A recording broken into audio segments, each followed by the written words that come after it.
record. All right. Okay, squiggles are squiggling. Bionics are on. All right, hello, and welcome to Stasis Pod, the Bionic Six podcast. I'm Rob1. I'm Gen1. Welcome back to the Osamu Dezaki show. I'm David1. Yay!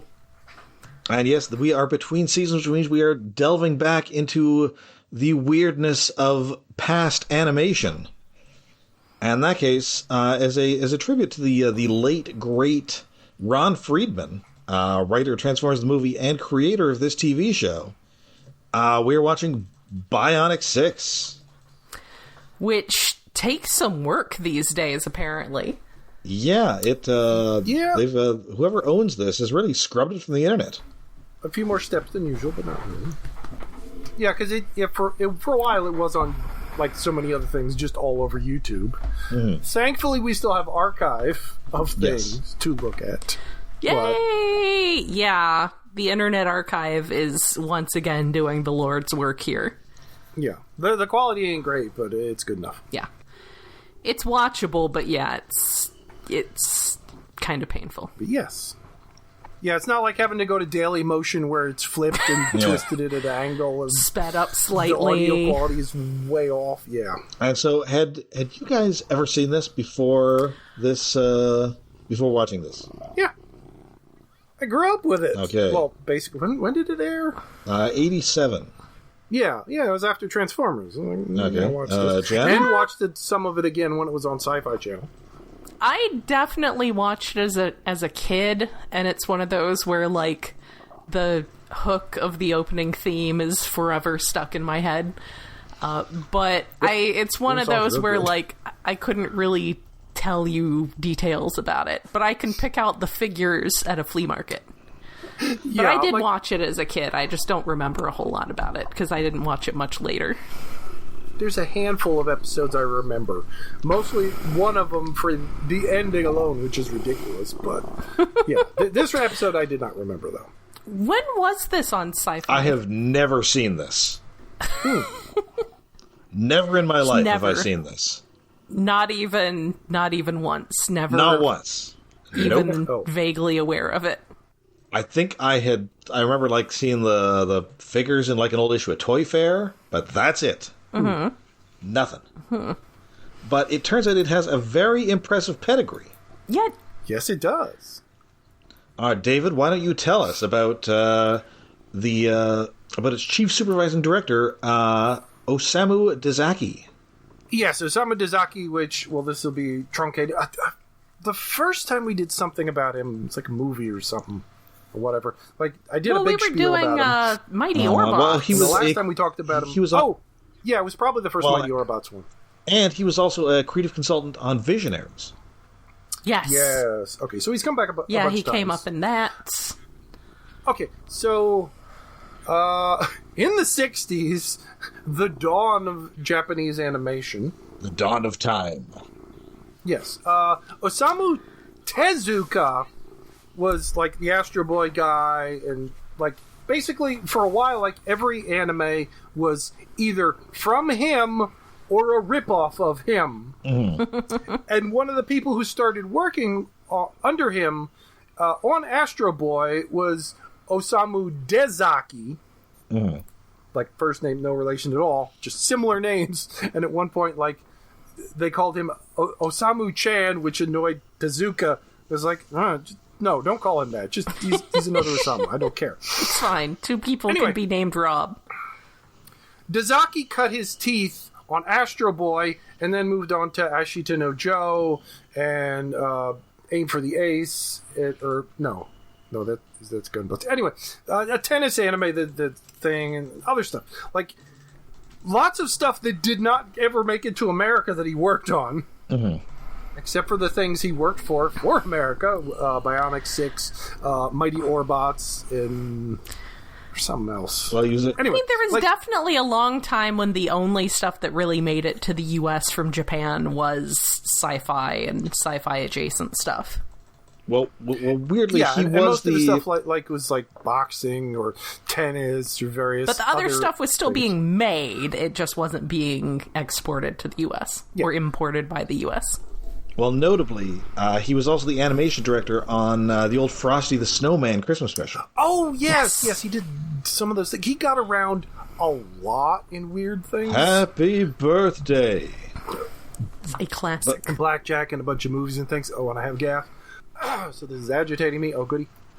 Anyway, point is, he innovated possibly more than anybody else in those early days, coming up with postcard memories where, animation will stop for a second on a still frame and then convert to, a more heavily rendered version of that frame, just zoom out a little bit as narration or something, as an impact frame to show emotion and to save budget. Because for a few seconds we're just on this still.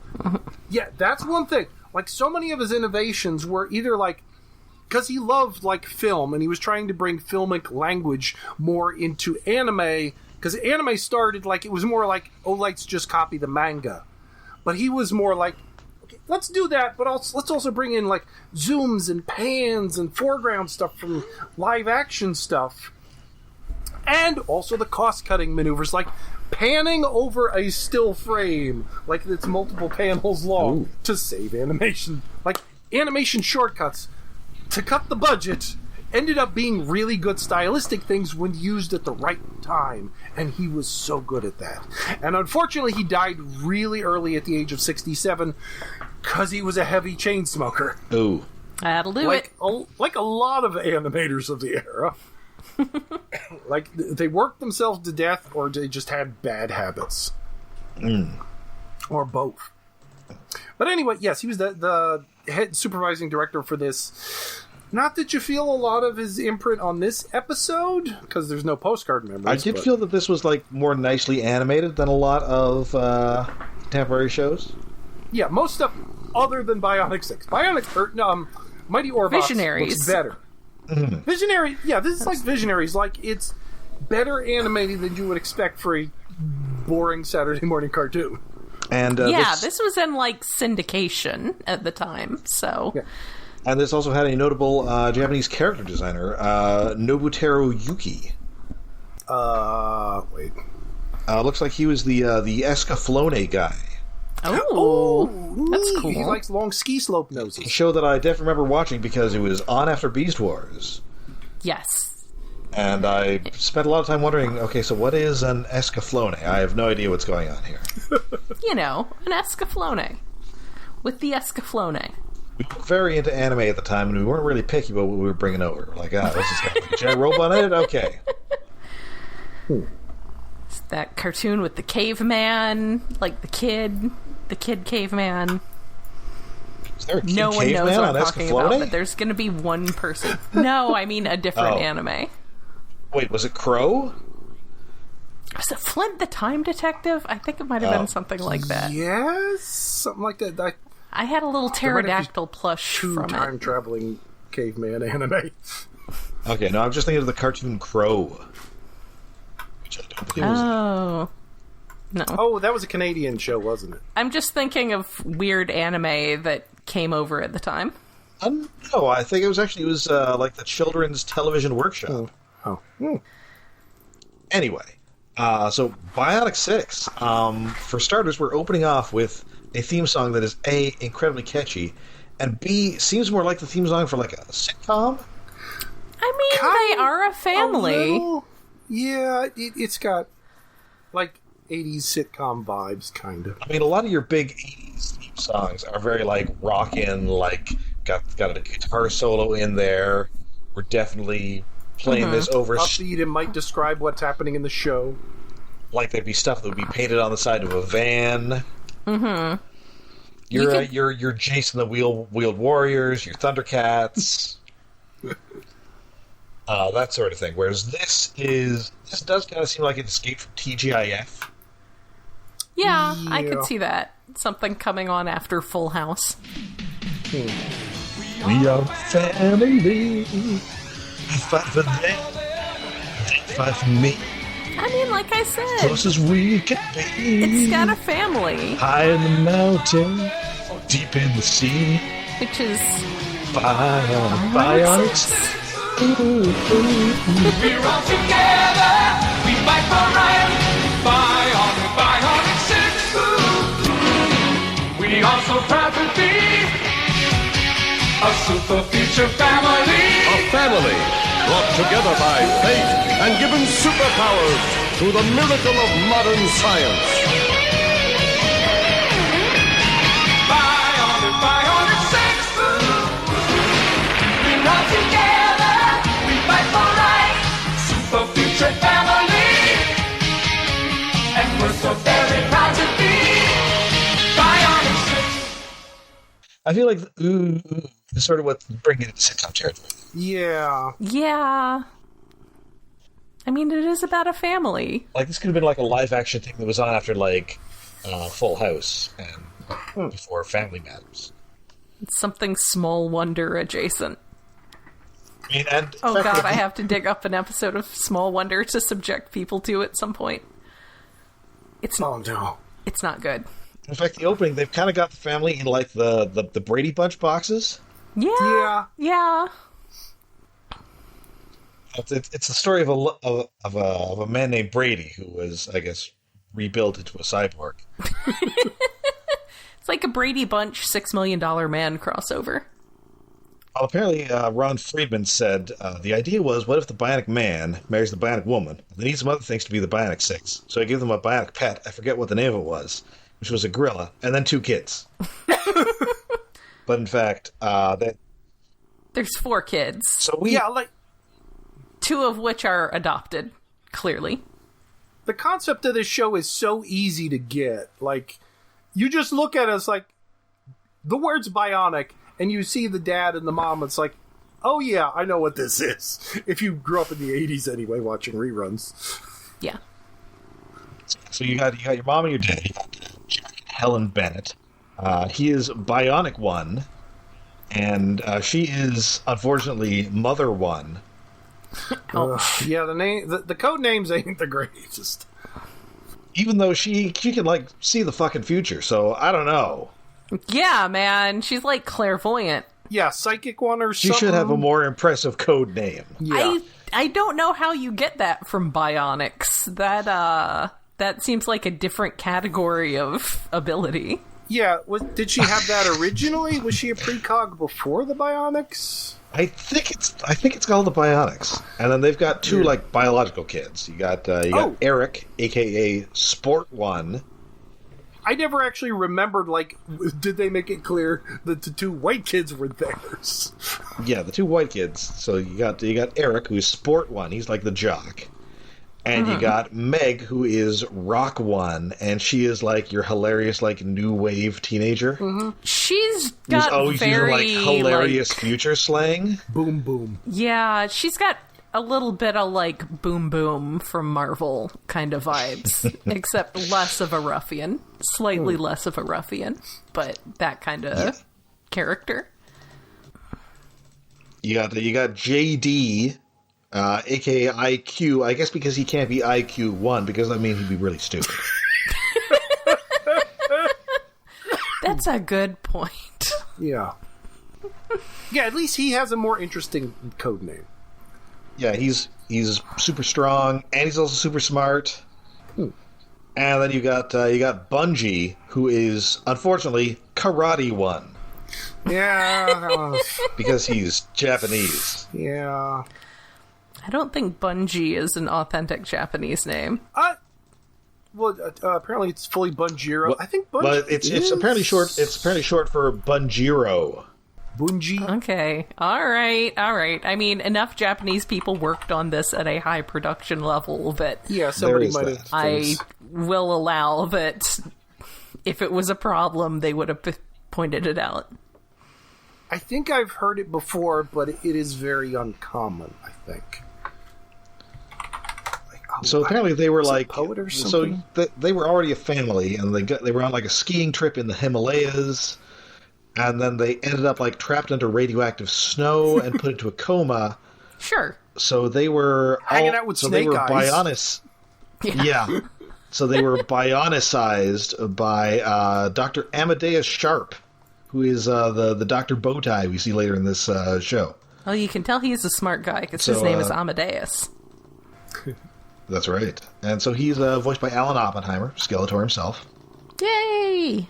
Our Bionic Dad is John Stevenson, Thundercracker / Mr. Slate. Oh. Yes. I definitely noticed him showing up as, like, some one-line off characters in the episode, so... Yeah, some of these guys I'm not so familiar with. The sport one is Hal Rail, who was... he's been in a ton of stuff. He was Snarl and Shrapnel. He's kind of old for being a kid, but okay. Well, he was only 30 at the time. Okay, that's fine. I don't know. I mean, Frank Welker is pushing 80, and he's still voicing Fred on Scooby-Doo. That's true. And Karate one here is Brian Tochi, who is, you may know him as Leonardo in those the live-action Ninja Turtles movies. Oh, okay. Yeah, his voice was familiar, I guess that's why. And he was also in Revenge of the Nerds. Oof. Oh, I mean, maybe that's where I remember him from, too. But I tried to forget that movie. And of course, they also have a robot gorilla, Fluffy. Yes. Who can talk and is voiced by Neil Ross. Who is a couple of aerial bots, I believe. No, that's Rob Paulson, who's a couple aerial bots. Neil Ross is... Neil Ross is... It's Springer. Oh, that's right. And, like, a bunch of characters in Inhumanoids and Visionaries. Oh, right. He's a couple of Constructicons. He was Bone Crusher and Hook. And Shipwreck. Yes. Man, Shipwreck. That's a great character. Although, I mostly think of him as Norman Osborn on the 90s Spider-Man. That's fair. Anyways. I mostly think of him as Herc Armstrong. So yeah, we are... And this is taking place in the somewhat nebulous future. Yeah, 20X6. You know, the future. Yeah, it's 20XX. Yeah. And so the episode that we are watching is Fugitive F.L.U.F.I. Chosen... Well, Rob picked a few, and I was like, that one. Well, the first choice... Well, you listed a few, and I was like, the first episode, what turned out to be the very last episode, and this one. Yes. I actually watched half of that because it was... I didn't pick up that we had changed which one we were doing, and that one was pretty good for the half of it I watched, so if we wanted to revisit Bionic 6 for a Patreon, I would be up for watching the rest of the last episode. All right, and this one, this first aired May 31st, 1987, and written by Gordon Bresick, a big cartoon guy. Pinky and the Brain, Animaniacs, Captain Simeon and the Space Monkeys. Ooh. Oh, man. Oh, wait, we still haven't done Captain Simeon, have we? We have not done Captain Simeon and Space Monkeys. No, we have not. That's going to be a Patreon sometime soon. Maybe not next month, but it's coming up. Okay. Pencil it in. He did, what else? He did, Ninja Turtles, the New Kids on the Block cartoon. Oh, man. Ooh. Things I've forgotten. Yo Yogi. No! Mighty Max, which we have done. Yeah. Yes! That was a good one. Speaking of things that are thankfully preserved by the hard work of sainted people on the Internet Archive, Mighty Max is up there at this point. Yes. And, in fact, his first credit was 1985, The 13 Ghosts of Scooby-Doo. Oh, man. That was the one with Vincent Price. Yes. But also, unfortunately, scrappy. Yeah. And also, they had, like a child con artist. That little, like... Flim Flam, yeah. Latino kid? Flim Flam, yes. Yeah. Or was he... I thought maybe he was Himalayan. What? Oh, I don't know what he his deal was... I thought he was like Puerto Rican. Oh, I have no idea. I haven't seen it forever, so I don't know. Like, they needed a human Scrappy-Doo, so they brought him in. That's like one kid's sidekick too many. Yeah, it was definitely... I mean, I liked it because I was, like, 6, but it was too many. It's like we had a Spritle, so now we also need a Chim Chim, I guess. Or wait, was Chim Chim the monkey or the kid? Chim Chim was the monkey. Okay, so I guess we already had the Chim Chim. We needed the Spritle. Yes. I guess that makes sense. I mean, Chim Chim is more of a monkey name. Yeah. I mean, because it's like chimp. Anyway, so we open and Bunji, he is working on a charity project and he's collected a whole bunch of tin cans, like 200 pounds of them, and he's done unspeakable things to get these cans. He has swum through like filth. He's hung out at questionable street corners at all hours of the night looking for these cans. These cans are encased in human feces. As someone who lives near state property where drunks throw out their beer cans so they're not caught in the car and have seen horrible shit inside cans like dead mice, I feel like he's bullshitting and just making shit up. Like, no, when you talk about this shit, you shiver. It's like, because the cans open just a little bit, and in winter, a mouse wants to find someplace nice to get inside, and then it's so cold and there's snow coming in that they push the trap shut, and then they can't get back out. Or the tab shut. It is not pleasant when you pick up a can with liquid mouse inside. Sorry, listeners, for that mental image. I would simply leave the can where I found it. Yes, but you pick it up, it's like, oh, maybe it's just mud because it was in a ditch. It's like, oh no, that's not, that one's going back in the woods. Let nature have it. Yep. Speaking of which, I need a new golf cart so I can do that again. Well, new used golf cart. Oh, I forgot this theme song also has like Gary Owen's narration in it, in the middle of it for some reason. Yes. Oh, yeah. That was very cool. I was like, yay. A family brought together by fate and given superpowers through the miracle of modern science. I mean, that also feels like more Mighty Orbots kind of stuff. Oh, yes. Shoot, I should have asked you to look up if there was an episode where the Bionic Man fights Bigfoot. We could have done that episode, but there probably isn't. I didn't look. I didn't see a Bigfoot I do like one. a Yeti. There really should have been one. Which is shocking, because everyone knows the $6 Million Man is the natural enemy of the Bigfoot. I think that was like the highest rated understood. episode, period. Was that the one where Bigfoot was like Andre the Giant? Yes, I think so. Right. Because they need a really big guy. And this sounds amazing. So, yeah, it's a letdown of an episode, but like it's got Andre the Giant as a Yeti, and it's kind of a cool fight scene. But kind of a cool fight scene for the 70s, but that doesn't say a lot. Yeah.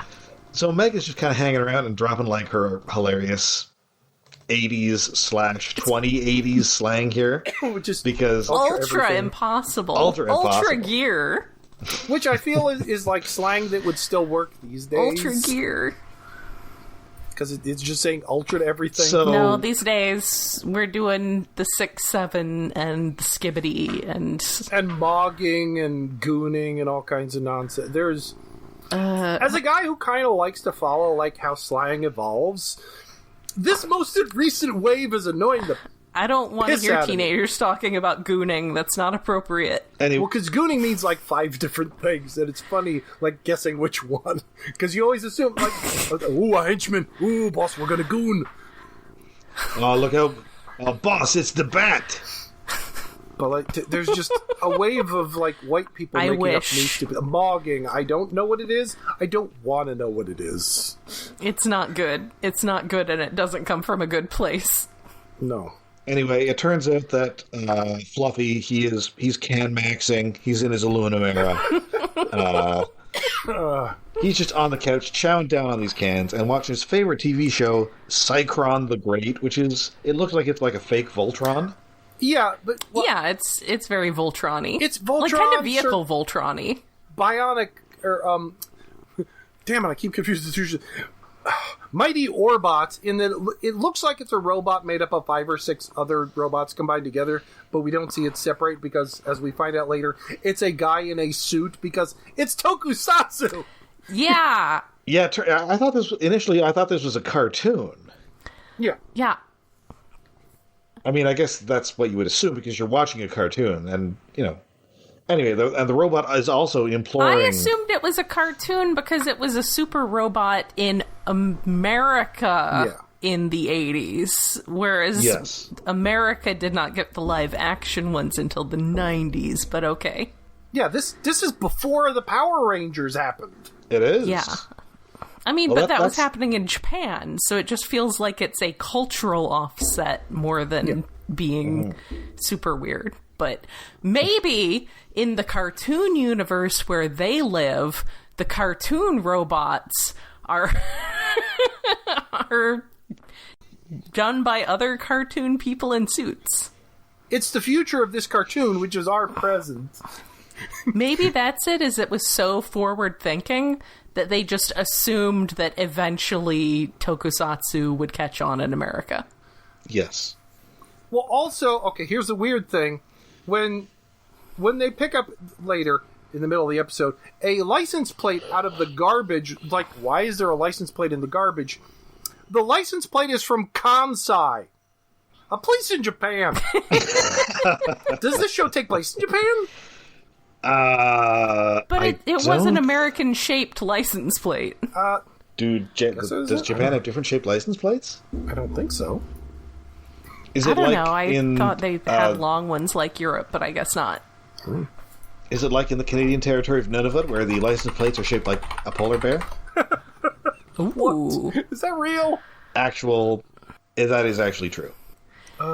Actually, I could be wrong. I thought that they just had long ones like in Europe, but it was yet another case of America just being the weird ones, but I guess not. It looks like about the same. Admittedly, Kansai wouldn't be written in English on the license plate, but... Yeah, there is that also.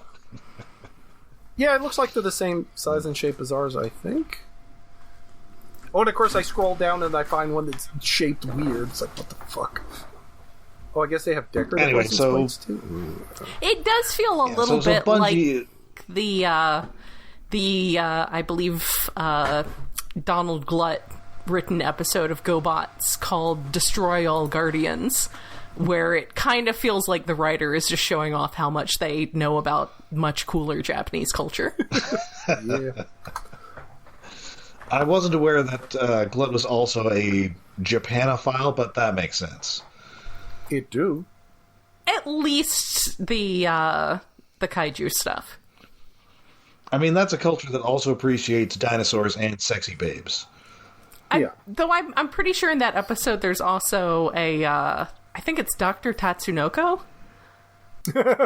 So, yeah. Okay, maybe we need to watch that one too. he's more things to add yeah, to the we list. need to pencil that one in. We need to watch more Don Clot. And now that it's on Hulu, and you can just, or not Hulu, now that it's on Tubi, and you can just go and pick an episode off a streaming service. It's on Peeboo. It's on Ding Dong. Look it up on Bing Bong. So Bunji's reading this. Check out Flim Flam. This robot gorilla, the Ryan, and he's mad. And this is also where the Mega drops Beta Barf City.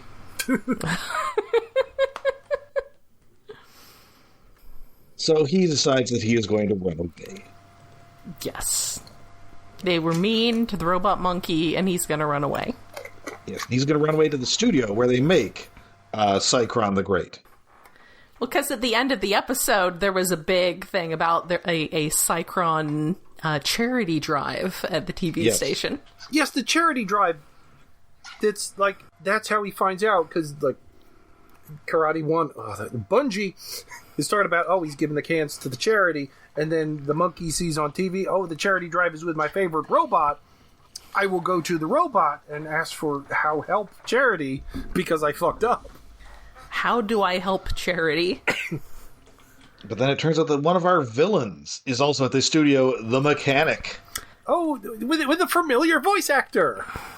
Yes, this is indeed Frank Welker, kind of doing his big dumb guy voice. Yeah. Yes. Very basic, your classic goon voice. He's just like a big... Duh, sure thing, boss. Muscly guy in overalls and seemingly no shirt and a ball cap, and he's enormous and dumb. Coveralls that don't quite cover all. Yeah, he is very much in that cartoon Lenny way. Yes. This guy definitely wants you to tell him about the rabbits. Yeah. And so he really wants to meet his favorite robot, but he is terribly disappointed because we do indeed find out this is like a live-action tokusatsu type show where it is guys in rubber suits tossing each other around. Except in this case, it's more like it's like a mech suit. Yeah, it's a powered armor because like the guy that comes out of it is half the size of the robot. Oh, and he's a bit of a nebbish. Oh no! Yeah, I'll have your people call my people. voice choices. Comedy, Which is a disappointment. Comes as a disappointment to the mechanic. Yes, he's so disappointed that he pulls out a nail gun and it's like, is he just going to gun this guy? He pulls out I a know! gun. He pulls out a gun and starts And shooting. Is he just going to gun this guy down? But no, it is a nail gun because he's the mechanic. So he just like nails this guy into his dressing room and then just steals this suit, which he can fit in despite being an enormous guy and this normal actor being like the size of Martin Short. well, the mechanic is. He's sort of hunched over like a gorilla and wide. Yeah, that's the So thing. he's not that much taller than the actor, but he's wide as hell. He's as wide as he is tall. He's like a cube. Yes. He's a brick house. He built the brick house. Meanwhile, Fluffy is coming in as well, despite his total inability to fit into any of these doors, and also inability to sort of like ease himself in, like moving a sofa. Thankfully, the mechanic has already ripped off the backstage door, Yes. so he doesn't have to be quiet. But then he just has like a bunch of boxes fall on him like he's Worf, and they kind of like haul him away because they think he's a prop. Well, he's a robot animal thingy. Yes, you're at the tokusatsu studio. You're going to assume the robot gorilla is one of the props. And then he's eventually found by Cyclone, who's like, "Oh, hey, it's that robot gorilla that works for the Bionic Six. I bet I could. Hey, why don't we let's do some charity? We'll get some charity from the local banks and jewelry stores. We'll do some crimes." He's like, hey, And then this this gorilla's gorilla is asking me what to do, so let's do some crimes. So it's like bleep bloop, okay. So now cut to the Casa Bionic, where everybody's just bummed because they made the gorilla run away. And they're also consuming vast amounts of soft drinks or beer or V8 juice. You've got cans everywhere. Yeah, Product you placement. don't need to drink that much stuff out of cans. But there are no labels on them. I mean, there's labels, but not legible ones. I mean, admittedly, we do have like 2 adults and like 4 teenagers. And also they're like bionic, so I don't know. This could be like, coolant or something. I don't know. That's a good point. I assume they're drinking like they're having like regular food and drink. Did you guys ever watch like the Bionic Woman or the $6 Million Man? Not Yeah, well, recently. I assume they're just like eating normally and not like just chugging down cans of Pennzoil or whatever. No, they're still people. They just have some eyes or arms or legs that are not. They spent millions of dollars in the 60s and 70s to make robot people, and wow, that should not work. I mean, listen, they're clearly advanced. Sometimes things get really slow and they make that sort of noise. A noise that, well, actually, maybe it's not used anymore, but it was a punchline for a while. Oh, sure. So yeah, so now we cut to Casa Bad Guy, and we meet our villains, Dr. Scarab. Oh, man, this guy. We really loved an underwater bad guy base in the 80s, didn't we? Yes. Yeah. Big fans of underwater villain bases. I mean, there was the Decepticons. I think the Terrordrome was underwater at some point. Yeah, well, first you have your Bond villain bases, and then that moves to a volcano base that's always going to explode, and after that you progress underwater. There's so much room to hide it. It's true. And maybe you can make a mobile.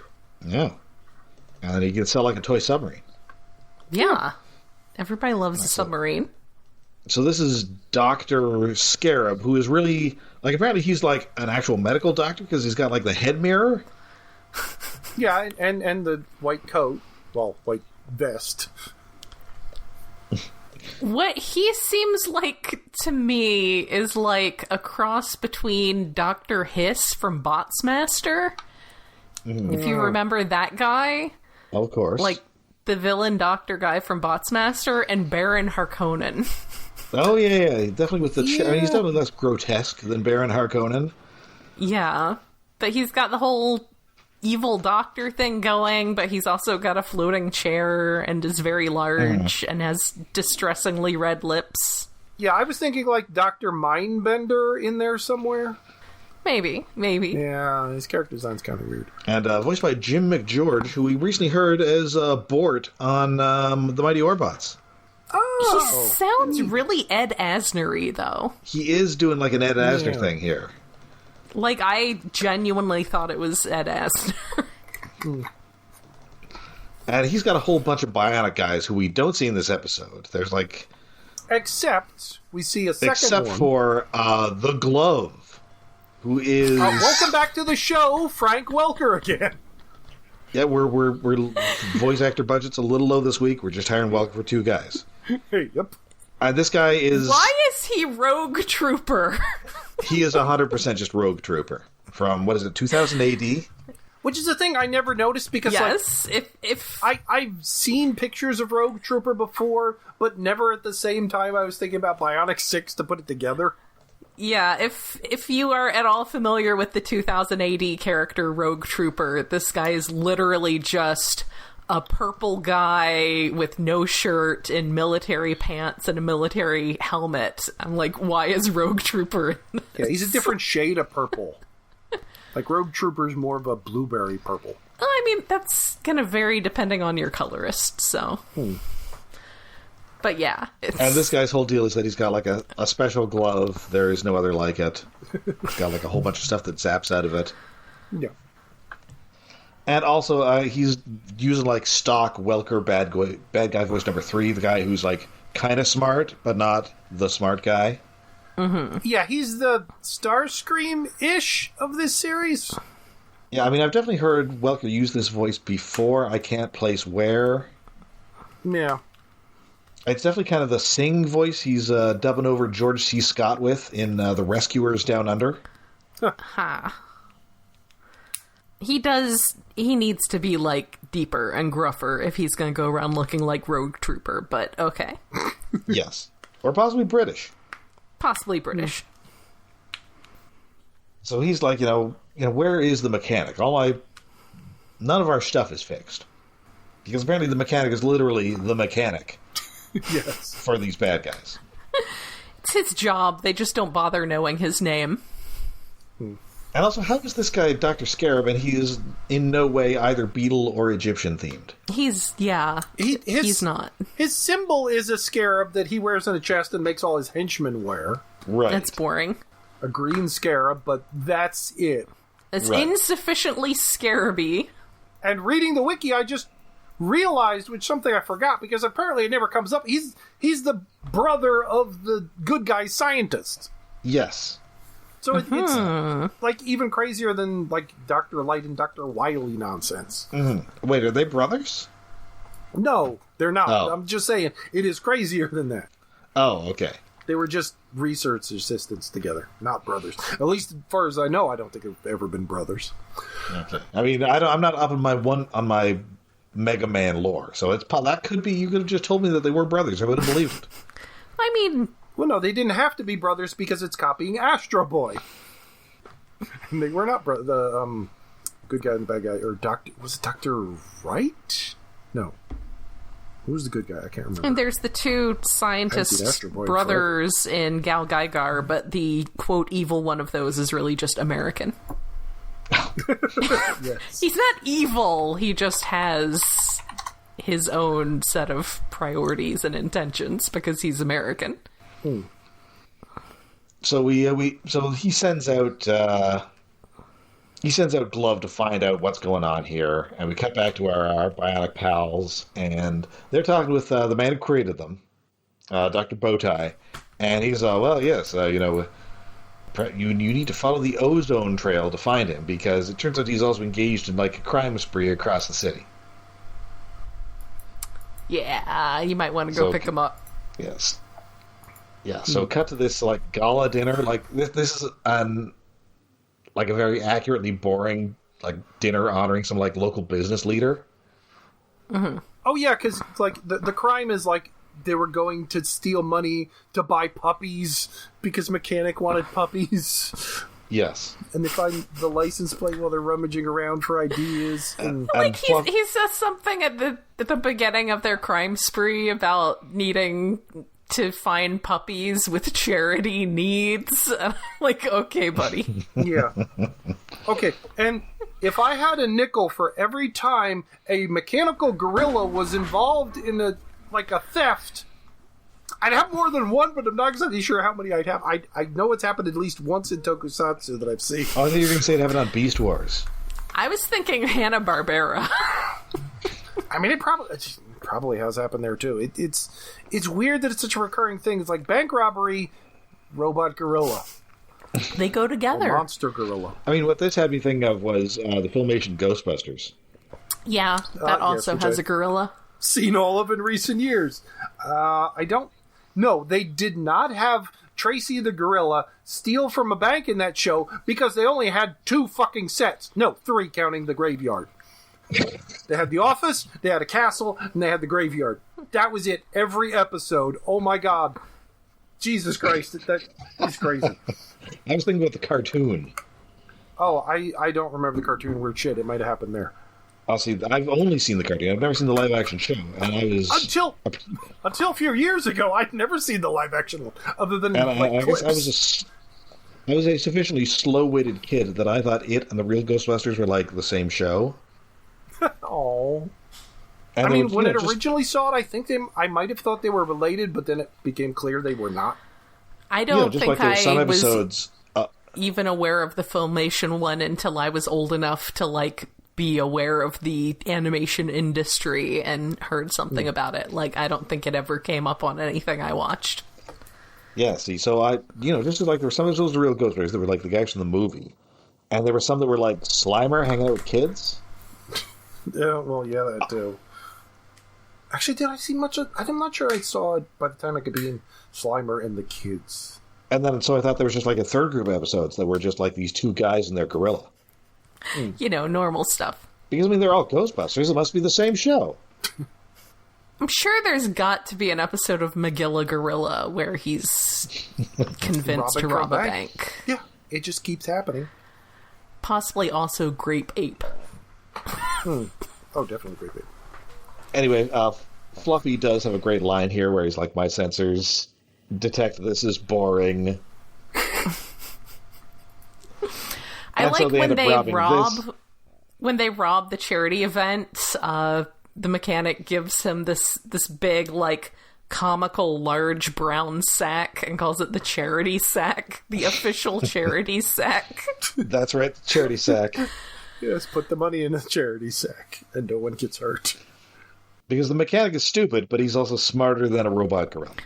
Yes. So the Bionic Six show up. Fluffy's a little torn here, but then soon they're just all abducted by Dr. Scarab and brought back, and he is blasted with an evil ray. And they switch a floppy disk in his head and hit the good to evil switch. Oh, here's your problem, Pally. This one's set to evil. Yes. So, the Bionic family is trying to track down this gorilla, and so they finally confront him. They're not aware that he's been switched to evil, and I like that Mother One has a premonition of her son totally getting punched by this robot gorilla. Yep. Also, I would like to point out that what they show up in is a Concorde. Yep. They fly into here in a Concorde, which seems like an extremely poor choice for something that might be involved in any kind of combat situation or require maneuverability. Like, I realize Concordes were cool. Like, I, of all people, understand that Concordes were very cool back then. Yeah, Jen, I was about to say. Yeah, it's like half Concorde. Like, the nose bends down, but, like, the back end is... there was a bomber, like it because it has swept wings a bit. slightly different, Unless but I it can can't remember turn what it into is. a robot, it has no business being here. Yeah. Yeah, it's like if you took a Concorde and like put it in charge of like a group of like 4 fighter jets. Look, he's an outsider. And also those 4 fighter jets were mostly idiots. Idiots and assholes of varying levels. Yeah. I mean, at least he can turn into a robot, though, so he doesn't just crash land and crumple. I mean, they didn't show it crumpling. It held up perfectly fine, but... Well, and also, one of them hadn't crashed yet at this point in, like, history. Yes. Still. Except in, Concorde, in, like, Airport 79, The Concorde. Oh, man. Was the last of the airport movies. I should watch that. I love that stuff. I mean, the first airport is kind of like a real movie, and then the subsequent ones are kind of very disaster. Like, there's one where you will be laughing every other scene because you just see where they lifted from it for airplane. Yeah. Oh, right there it is. But anyway, she has a premonition of her son getting punched by this gorilla, and is powerless to stop her son from getting punched by this gorilla.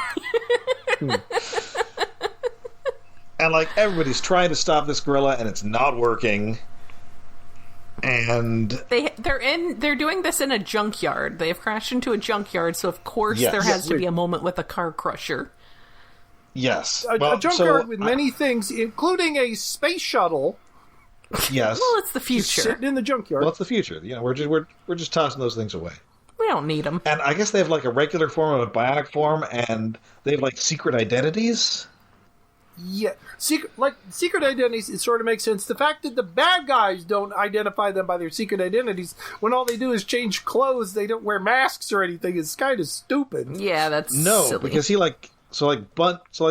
Bunji goes back into the ship, he changes back into his civilian form, and then he runs back out. And No, he runs into the space shuttle that's there. Yes. Not their own ship, he runs into the derelict space shuttle. Right, and then the bad guys are all, wait, who the hell is that? Yeah, why is this kid here? Like, he's got a different shirt on, guys. Come on. Are you all face blind? Maybe. Maybe they just think all Asians look alike. Oh, no. Maybe they're just racist. Oh, I don't know. There's like a Korean guy or something. I don't know. And hey, guess what? He's got a big pile of cans, and evil can be defeated with the power of this gorilla's insatiable hunger for garbage. They give him a treat, and that sets him back to good. And so Glove is there, and he's like, well, time to murder this random child then. So he just hucks him into this garbage compactor. Yes, you gotta knocks him out, throws him have in the to have a compactor. car crusher. If it takes place in a junkyard, you've gotta have a car crusher. Yep. Yeah. Well, this guy's gonna be crushed into a meaty paste. My job is done. Guess I can leave. But of course, the gorilla is now heroic instead of evil, and Glove is going to land the critical blow here, but then his glove shorts out, and that's like his only thing, so he has to run away. And then it turns out that back at the base, the mechanic fixed his glove and also fixed this guy's chair, and neither of them worked now. LOL. Apparently he's not actually good at being a mechanic, even though that's literally his only job. No. And then, He's of better course, than everybody else there, but... And then, of course, all is well with the Bionic Fam. And that is the end of the episode. Yep, that's it. The day is saved. Given the wholesome nature of this show, I'm a little surprised we didn't get you can't believe everything you see on TV. Yeah, a lesson thing, teaser. But then I think that had been sort of that was being phased out because He-Man had it. Mm-hmm. And G.I. Joe famously had it, but then Transformers, which came along a little later, didn't have it. Yeah, they did draft did, them. There are actually, yeah. Right, I mean, they exist, they made them. They were going to make them. But they never aired them, so I wonder But then I think Jem had them. Oh. Yeah. Oh, yeah, I think you're right. So I wonder if there was like some sort of like Reagan-era like loosening of rules. Mm-hmm. I mean, and they no longer had to have that moral component. Maybe they didn't have to have it, but some of them still liked to, like the gem ones. This is possible. Or, like, yes, you had to have a degree. Okay, half of your programming has to have these, so Joe gets it, but Transformers doesn't need it or something. I don't know. Yeah. I think I found what I was looking for. You know what would be amazing? This gem had them, and that was at the same time as Inhumanoids. If Inhumanoids had them, it would be amazing. I mean, the gem ones just could have been like Christy Marks was like, we should have these. This is actually a good idea. So. We had a lot of fun trying to kill Gem and the Holograms today. But you know what's not fun? Recording songs off the radio. That's bootlegging, and you could go to jail. Make sure to buy your tapes and records from your friendly neighborhood music retailer. Well, now you know, and knowing is half the battle. The Misfits. Don't try to do murders, kids. I like that one of the Transformers ones they were going to have was Don't Commit Grand Theft Auto, because, like, there was literally an episode that was about someone trying to commit Grand Theft Auto. Also, you should become a professional breakdancer. You're never going to make your money. I know it's 1986, and you've seen it in the movies, but that's not really how things work. No. There will be no Olympic boogaloo for you, Rocksteady. It is in the Olympics now, though. That's true. And it turns out that the best way to become the most famous breakdancer in the world is to be the worst breakdancer in the world. Yes. Shout out to my girl, Ray Gunn. So is there something you found, David, that you need to share with the class? No, I think the plane they're flying is like half Concorde, half B-1 Lancer. I mean, I guess I can't talk, because I do have strong positive feelings about another Concorde, but also because I have strong positive feelings about a team that uses a variation on the SR-71, which is also not a suitable... I mean, at least it's military, though. Whereas the Concorde is just like a commercial passenger vehicle that you should not be using for military purposes. But it gets there fast. Yeah, but then if you crash it, now you have to build a whole new one. Yeah. So this was, this was a pretty fun show. It's extremely 80s. It's But the animation is nice. The character designs are a lot nicer than a lot of its contemporaries. Yeah. I mean, it does look really good. It's TMS. It's bordering on anime. It's not quite. Oh yeah, this is also TMS. I mean, I brought up Visionaries before for comparison, which was also TMS. So yeah, it's TMS. So they're doing good work. Like I said, I watched half of the last episode that's got the whole cartoon riff on it, and that looked a lot of fun. So we may have to, if we come back to it, we should do that one. Yeah.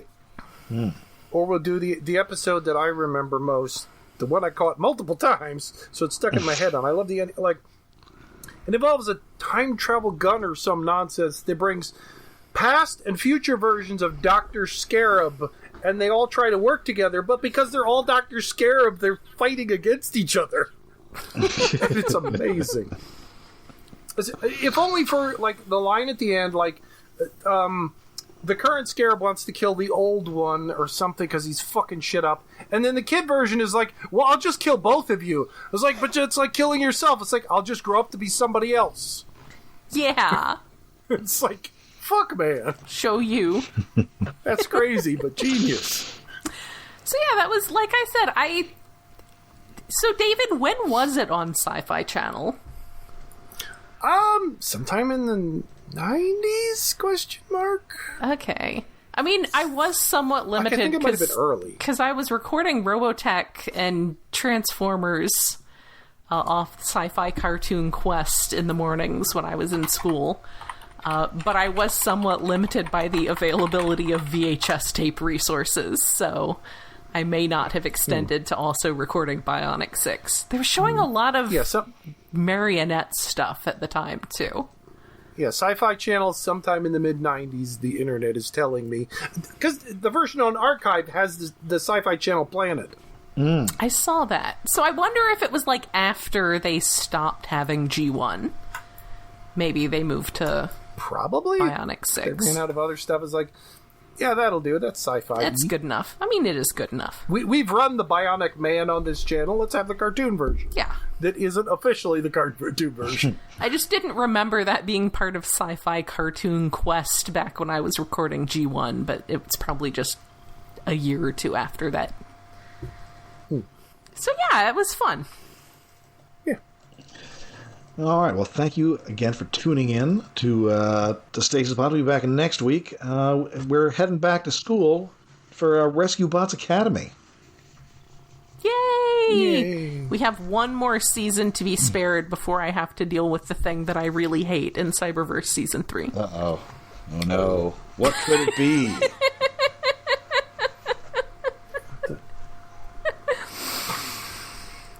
But yeah, that'll be... I'm looking forward to some more time with the kids. Of course, until then, we are all over the air. We are on Mastodon, we are on Blue Sky, and we have a Patreon. Yes, we are hosted on iaconunderground.net, where we have a Patreon set up to help with hosting and other expenses. That is patreon.com/iaconunderground. And for as little as $1 a month, you get access to our special monthly episodes where we do random special things that seem like a cool thing at the time. This month, to tie in with Disney Plus's Wonder Man series, which was excellent unless you only want superhero stories where punching happens, in which case it is maybe a little less excellent. But it's still good. We are watching the episode of Avengers Earth's Mightiest Heroes that has our buddy Simon Williams in it. So that is actually Rob, for once, did offer up a good Marvel show, which is a rare and exciting thing, with one caveat, and I will leave that for the episode. There's one thing about it that still caused psychic damage. But yeah, those we do every month. A lot of times we'll do something that ties in with a big thing. Sometimes we do something that is the big thing. And then sometimes when there's no obvious choice, we've got a running list of fun things we've been meaning to get to. So yeah, that is patreon.com/iaconunderground. All right. So until next time, I'm Rob. I'm Jen. And I'm David. Ooh, ooh, ooh. Bye.